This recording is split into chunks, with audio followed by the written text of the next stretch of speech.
आज मेहमान हैं ब्रिगेडियर रिटायर्ड बासित शुजा साहब। बासित साहब अस्सलाम वालेकुम। वालेकुम अस्सलाम मलिक साहब, बहुत बहुत शुक्रिया और तमाम देखने वालों को और सुनने वालों को मेरा सलाम।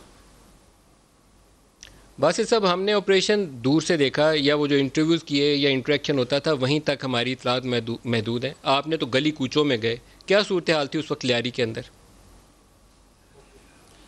बहुत बहुत शुक्रिया मलिक साहब, मुझे मौका देने का, इस मौजू के ऊपर, हसास मौजू के ऊपर बात करने का। ऑपरेशन से पहले लियारी हकीकतन एक नो गो एरिया था जिसमें लॉ इन्फोर्सिंग एजेंसीज़ के लोग दाखिल नहीं हो सकते थे, और 2012 में सबसे पहले एक ऑपरेशन किया गया। लेकिन जैसा कि आपने अपने इंट्रो के अंदर बताया कि वो ऑपरेशन उसको कानूनी तहफ़्फ़ुज़ या कानूनी सपोर्ट उस तरीके से हासिल नहीं थी जैसा कि 2013 के ऑपरेशन को थी। 2013 के ऑपरेशन जब आगाज़ किया गया तो लियारी गैंग वॉर तितर बितर होना शुरू हो गई, और अपना जो उनका स्ट्रॉन्ग होल्ड था, जो किला था लियारी, उसको उनको छोड़ना पड़ा। मुख्तलिफ मुल्क के इलाकों से इनके लोग पकड़े गए, कोई मुल्क छोड़ के भाग गए, जिनमें से उज़ैर बलोच भी शामिल थे। और फिर जब उनको गिरफ़्तार किया गया और फिर उनके ऊपर तहकीकात हुई, JIT रिपोर्ट सामने आई, तो कुछ तफसीलात अभी अवाम के सामने, कौम के सामने आई हैं। तो बासित साहब, जब ऑपरेशन हुआ, ये लोग पकड़े गए, तो उज़ैर पाकिस्तान से भाग कैसे गया? उज़ैर पाकिस्तान से कैसे भाग गया, उसको कुछ लोग, सियासी लोग उसको तहफ़्फ़ुज़ फ़राहम कर रहे थे। बाकी JIT के अंदर उसने ख़ुद भी इस बात का इकरार किया है कि उसके पास ईरानी पासपोर्ट था। उस ईरानी पासपोर्ट से वो, उसकी मदद से वो बॉर्डर क्रॉस करके गया, और फिर जो है ईरान के अंदर कुछ अर्सा रहा, फिर मस्कत चला गया, फिर दुबई चला गया, फिर वहाँ से पकड़ा गया, गिरफ़्तार हुआ और फिर पाकिस्तान लाया गया। जब आप कहते हैं कि कुछ सियासी लोग उसको तहफ़्फ़ुज़ दे रहे थे, तो JITs हमारे सामने दो नज़र आती हैं। अभी उसकी असल हकीकत क्या है वो भी आपसे जानूंगा। एक वो है जो अली जैदी ने दावा किया कि ये रिपोर्ट है, उनके घर कोई लिफाफे में डाल के दे गया था, और दूसरी सिंध हुकूमत ने जारी की। असल रिपोर्ट कौन सी है दोनों में से? मलिक साहब, असल और नकल का जानने से पहले हम पहले ये देख लेते हैं कि JIT रिपोर्ट कैसे, जो है JIT कैसे कॉन्स्टिट्यूट की जाती है, उसका तरीक़ाकार क्या होता है, किसको जमा होती है, और कौन मजाज होता है अथॉरिटी जो कि उसको रिलीज़ करती है। कोई भी JIT किसी भी मुतल्लका सूबे के इंतज़ामी या अदालती हुक्म के तहत होम डिपार्टमेंट जो है वो कॉन्स्टिट्यूट करता है, जिसकी सरबराही एक पुलिस के ऑफिसर को, हाज़िर सर्विस पुलिस के ऑफिसर को दी जाती है।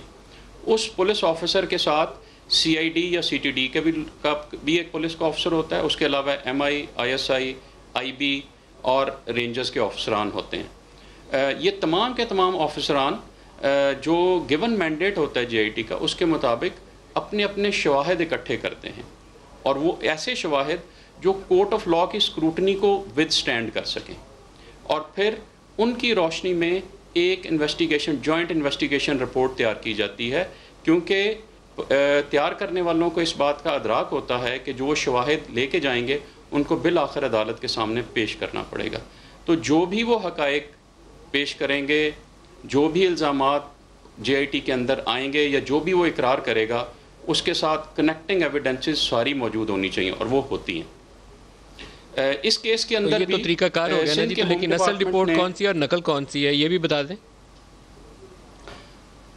सर, असल और नकल का कोई भी कराची का जो ऑर्गेनाइज क्राइम है और पॉलिटिक्स का नेक्सस है, ये तो कोई ढकी छुपी बात नहीं है। 2012-13 के कराची सुप्रीम कोर्ट ने एक सुमोटो नोटिस लिया था, जो कि कराची बदअमनी केस के नाम से मशहूर हुआ था। उसके अंदर सुप्रीम कोर्ट ने अपनी तमाम जजमेंट्स के अंदर इसमें ऑर्गेनाइज क्राइम और पॉलिटिकल पार्टीज़ के नेक्सस का बाकायदा जिक्र किया है। और कौमी सलामती के इदारों ने और लॉ इन्फोर्सिंग एजेंसीज़ ने जो रिपोर्ट्स सुप्रीम कोर्ट को जमा कराई थी, उसके अंदर तमाम तफसीलात मौजूद हैं। उसके अलावा किसी भी जगह पे उस वक्त तक ऑर्गेनाइज क्राइम नहीं पनप सकता जब तक कि उसको पॉलिटिकल बैकिंग ना हो। उज़ैर बलोच ने ख़ुद तस्लीम किया कि वो इंतज़ामी अफसरान और पुलिस अफसरान की तकर्रियाँ और तबादले करवाता था। पुलिस बैकिंग के, सियासी बैकिंग के बगैर वो कैसे मुमकिन हो सकता है। जो है एक और ख़ातून जो कि लियारी अमन कमेटी की, पीपल्स अमन कमेटी की स्पोक्स पर्सन थी, सानिया नाज, वो प्रेस रिलीज़ बना के पीपल्स अमन कमेटी की मीडिया के लोगों को दिया करती होती थी। वो MPA बनी। तो इसलिए ये सारी चीज़ें, तमाम वो हक़ाइक़ जो कि इंटरनेट के ऊपर मौजूद हैं, मीडिया के अंदर मौजूद हैं, कैसे सियासी लोग सरकर्दा बशमूल वज़ीर आला फ़रियाल तालपुर वगैरह उज़ैर बलोच के घर पे जाया करते होते थे और वहाँ पे अशाइये जो हम शिरकत करते थे, ये तमाम बिल्कुल वाज़िया है। और अगर लियारी के लोगों से पूछा जाए तो वो भी इसके ऊपर मज़ीद रोशनी डालेंगे। तमाम लोगों को पता था। आप बराह रास्त इल्ज़ाम आयद कर रहे हैं फ़रियाल तालपुर, उस वक्त के चीफ मिनिस्टर और उस वक्त की पाकिस्तान पीपल्स पार्टी की क़यादत के ऊपर, कि वो बराह रास्त सरपरस्ती करते थे, ये इल्ज़ाम आयद कर रहे हैं। मैं मलिक साहब ये कह रहा हूँ कि उनके साथ बिल्कुल राब्ते थे। उज़ैर बलोच की अगर जो भी रिपोर्ट दुरुस्त है या सही है, इसका फ़ैसला तो अदालत करेगी, कौन सी असली है और कौन सी नकली है। तो बेहतरीन फ़ोरम तो अदालत है, उसके अंदर ले जाया जाए और उसके अंदर बताया जाए, कनेक्टिंग एविडेंसेस जो हैं सारी उसके साथ इकट्ठी की गई हैं, वो उज़ैर बलोच ख़ुद बताएगा। और जो लॉ इन्फोर्सिंग एजेंसीज जिन्होंने इन्वेस्टिगेशन की है, वो अदालत के अंदर जाके इस बात को साबित करेंगे। तो उसके बगैर तो ये सारी चीज़ें हो नहीं सकती। जुल्फ़िकार मिर्ज़ा का क्या रोल था इस सारे मामले के अंदर? जुल्फ़िकार मिर्ज़ा ने खुद तस्लीम किया हुआ है कि उन्होंने लाइसेंसेस दिए लियारी के बच्चों को सो कॉल्ड बच्चों को। और उज़ैर बलोच ने खुद मुख्तलिफ़ इंटरव्यूज़ में और जलसों में कहा गया, मैंने 5000 लाइसेंसेस उनसे लिए। उसके अलावा जब रेंजर्स ने पहली दफ़ा रमज़ान में 2012 के ऑपरेशन किया था लियारी के अंदर, तो उसके फ़ौरन बाद जुल्फ़िकार मिर्ज़ा ने एक इंतहाई धुआंधार किस्म की प्रेस कॉन्फ्रेंस की थी, बड़ी मशहूर प्रेस कॉन्फ्रेंस, जिसमें उन्होंने सर पे कुरान रख के रेंजर्स को मतून किया था और लियारी गैंग वॉर के साथ पूरे साथ दिया था। उसके अलावा मैं आपको 2 वाक़यात और बताता चलूँ जिधर political banking Lyari gang war को किस तरीके से हासिल थी। 2012 में ऑपरेशन के दौरान सिंध रेंजर्स का एक ऑफिसर था DSR हनीफ, वो गैंगस्टर के ख़िलाफ़ एक ऑपरेशन के दौरान शहीद हो गया। उसी ऑपरेशन में कुछ गैंगस्टर्स भी मारे गए। DSR हनीफ को बाकायदा एजाज़ के साथ उसकी मैयत जो है उसके आबाई शहर लाहौर पहुंचा दी गई, लेकिन जो गैंगस्टर्स उसके अंदर मारे गए थे उनकी मैयतें कादर पटेल और मुख्तलिफ जो सियासी लोग थे लियारी के, ये रख के इन्होंने नटी जटी पुल को जो है बंद कर दिया था, उस शाहरा को ब्लॉक कर दिया था। फिर उसके बाद 2013 में एक और गैंगस्टर था, एक और ऑपरेशन के दौरान लियारी में साकिब बॉक्सर उसका नाम था, जिसके ख़िलाफ़ 7 कत्ल की FIR दर्ज थी। एक ऑपरेशन के दौरान रेंजर्स के जो कुछ जवान उसमें ज़ख्मी हुए और ये साकिब बॉक्सर मारा गया। यही कादर पटेल साहब एक पूरी रैली लेके आए लियारी से और सिंध रेंजर्स का बाकायदा उन्होंने मुहासरा किया था रेड जोन के अंदर। तो इससे बड़ी और कौन सी शवाहिद हो सकते हैं कि पॉलिटिकल बैकिंग नहीं थी इनको। बस ये सब आपके ऊपर भी एक खुदकुश हमला हुआ था? जी बिल्कुल, फरवरी 2014 में मुझ पे खुदकुश हमला हुआ था।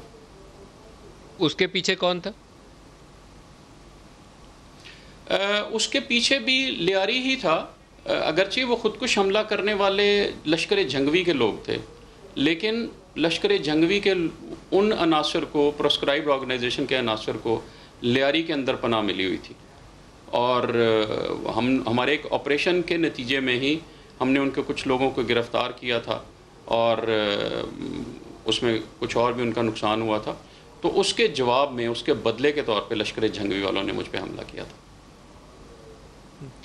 कराची में नो गो एरियाज़ मौजूद थे जब आप लोग ऑपरेशन कर रहे थे, तो एक से ज़ायद ऐसे इलाके थे जहाँ पर जाना ममनू था। बाकायदा एक से दूसरे ग्रुप का बंदा आ जाता था तो ज़िंदा नहीं था बचता। वहाँ ये भी इल्ज़ाम था कि कुछ कालदम तंजीमों के लोगों को वहाँ पनाह मिल जाती है कराची शहर के अंदर। वो कौन कौन सी तंजीमें थीं या सियासी कुव्वतें थीं जो ऐसी कालदम तंजीमों के कारिंदों को पनाह देती थी? देखिए मलिक साहब, कराची के अंदर जिस दौर की आप बात कर रहे हैं, तमाम कालदम तंजीमों के लोग या वो लियारी गैंग वॉर से मुंसलिक हो जाते थे ताकि उनको पीपल्स पार्टी की सपोर्ट या बैकिंग हासिल हो जाए, या वो MQM के साथ हो जाते थे। उसके बगैर उनको उधर रिफ्यूज मिलना बड़ा मुश्किल होता था। तमाम प्रोस्क्राइब्ड ऑर्गेनाइजेशन जिसमें TTP के भी लोग होते थे, लश्कर जंगवी के भी होते थे और बाकी भी जितने जो लोग सिपाही मोहम्मद वगैरह के लोग, ये किसी ना किसी जमात से अपने आप को मुंसलिक ज़रूर करते थे। क्योंकि जमात से मुंसलिक होना उनके लिए एक प्रोटेक्शन का ज़रिया बनता था। ये जो पॉलिटिकल पार्टीज़ और क्रिमिनल एलिमेंट था, उसके दरमियान नेक्सस क्या था कराची के अंदर? ये साल हर साल पता नहीं कितने सैकड़ों कराची के शहरी जो थे वो इसकी नज़र हो गए, अभी भी एग्जिस्ट करता है? सर देखें, यही बात जब आपने मुझसे पूछा कि लियारी की जो जीआईटी रिपोर्ट है वो कौन सी वाली दुरुस्त है और कौन सी वाली गलत है, ये आप ही के सवाल के अंदर इसका एक जवाब दिया। एक लियारी की ये जो जीआईटी सामने आई है, मंजर आम के ऊपर आई है, ये फरवरी 2016 में सिंध के होम डिपार्टमेंट के अहकामात के तहत कॉन्स्टिट्यूट की गई। 2016 में इसको मुकम्मल किया गया और जमा करवा दिया गया। 2016 से लेकर 2020 तक इस रिपोर्ट को पब्लिक नहीं किया गया। हालांकि इस रिपोर्ट के अंदर 198 अफराद के कत्ल की हकीकत को वो तस्लीम करता है, जुर्म को तस्लीम करता है उज़ैर बलोच। उसके अलावा वो हॉस्टाइल इंटेलिजेंस एजेंसीज़ के लिए मुल्की सलामती के बारे में इंफॉर्मेशन देने का भी तस्लीम करता है। ये दो इंतहाई बड़े संगीन इल्ज़ामात थे जिनकी वो तस्लीम कर रहा था। उसके बावजूद इसको दबा के रखा गया और इसके ऊपर किसी किस्म की कोई कार्रवाई अमल में नहीं लाई गई। अगर उन लोगों को इंसाफ पहुंचाना मकसद होता जिन 198 अफराद, जिसमें 2 रेंजर्स के भी अहलकार शामिल थे, पुलिस के भी अहलकार शामिल थे, सियासी अफराद भी थे, ताजर तबके के भी थे, उन सब के लोगों को, लवाहिकीन को अगर इंसाफ पहुंचाना मकसद होता तो इसके ऊपर फौरी तौर के ऊपर कार्रवाई की जाती। ये अभी जो पब्लिक की गई है रिपोर्ट, ये भी सिंध हाई कोर्ट के अहकामात के तहत की गई है और वो भी फौरी तौर के ऊपर नहीं, जब तक कि दूसरी writ petition contempt of court की नहीं फाइल कर दी गई उस वक्त की गई है। तो इसलिए ये जो हुकूमत का काम होता है अपनी अवाम का जानो माल का तहफ़्फ़ुज़ करना, वो इस रिपोर्ट की रोशनी में उसके ऊपर बहुत से सवालात उठते हैं। सर, वो एक रिपोर्ट के ऊपर सवाल उठता है, सारी रिपोर्ट्स के ऊपर यही सवाल उठता है, बल्दिया फैक्ट्री फायर के ऊपर ये सवाल नहीं उठता? जी बिल्कुल, उसके ऊपर भी इसी तरीके से ही है। लेकिन फिर वही वाली बात है कि हुकूमत किसकी है, किसने ये काम, किसके पास रियासत ने ताकत दी हुई है, किसके पास रियासत ने वसाइल दिए हुए हैं कि आम लोगों के जानो माल का तहफ़्फ़ुज़ यकीनी बनाए, किसको जो है अवाम अपने टैक्स देती है ताकि उसके बदले में हुकूमत जो है उनको रोज़गार, उनको तालीम, उनको सेहत और उनके जानो माल के तहफ़्फ़ुज़ को यकीनी बनाए। पिछले 12 साल से कौन जो है हुकूमत कर रहा है? जो अभी रिसेंट अपसर्ज है सिंध और कराची के अंदर, ख़ास तौर पर ये क्राइम में और टेररिस्ट एक्टिविटी के अंदर एक दफ़ा तेज़ी देखने में नज़र आई है, इसकी वजूहात क्या है? इसकी वजूहात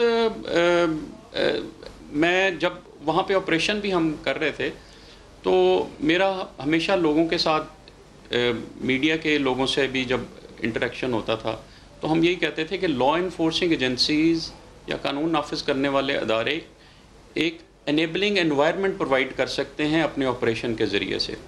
उस ऑपरेशन को लॉन्ग लास्टिंग बनाना, उनके जो समरात हैं वो आम लोगों तक मुहैया पहुँचाना, वो हुकूमत वक्त का काम है। उसके लिए कुछ एडमिनिस्ट्रेटिव चीज़ों को करने की ज़रूरत है, कुछ रोज़गार के ज़राए मुहैया करने की ज़रूरत है ताकि लोग क्रिमिनलिटी की तरफ ना जाएं। उसके अलावा कुछ रिफॉर्म्स करने की, एडमिनिस्ट्रेटिव और जुडिशल रिफॉर्म्स करने की ज़रूरत है।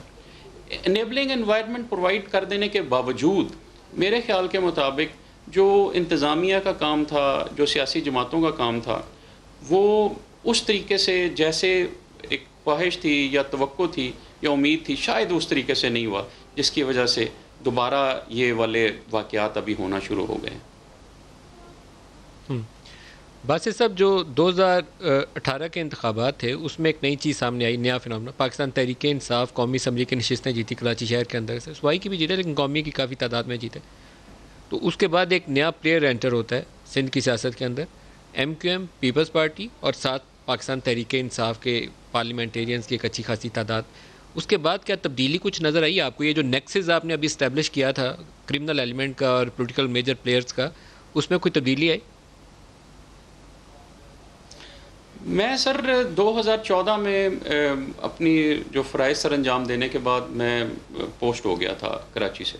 उसके बाद कराची ओकेजनली आना जाना तो होता है, लेकिन वहाँ पे रहने का मौका उस तरीके से नहीं मिला। वो इसलिए मैं उसके ऊपर कोई ज़्यादा राय दे नहीं सकता कि अभी दोबारा वो नेक्सस बन रहा है या नहीं बन रहा, या उस जो नई सियासी तब्दीली आई है उसमें कहाँ-कहाँ पे चीज़ें लैग करती हैं या क्या-क्या होना चाहिए था और नहीं हुआ। तो 2014 के बाद मेरा उसके बारे में मतलब on ground experience I am sorry इतना ज़्यादा है नहीं है। तो बस इसका वे फॉरवर्ड क्या सजेस्ट करते हैं आप? सर वे फॉरवर्ड एक ही है, और वो है कि सुप्रीम कोर्ट ऑफ पाकिस्तान, जिसके ऊपर अवाम को, कौम को बहुत ज़्यादा तवक्कुआत हैं, उम्मीदें हैं और एतमाद है। सुप्रीम कोर्ट या तो इसके ऊपर सो मोटो नोटिस ले, या हुकूमत वक्त federal government writ petition supreme court के ज़रिए से दाखिल करके एक ऐसा मेकनिज़म बनवाए, एक ऐसी GIT बनवाए या ऐसी तफ्तीश करवाए जिससे ये वाला जो केस जो अभी मंजर आम पे जो इंकशाफात मंजर आम के ऊपर आए हैं, इनको मंतकी इंजाम के ऊपर पहुंचाया जाए, और वो रूल ऑफ लॉ कोर्ट के ज़रिए से ही मुमकिन है।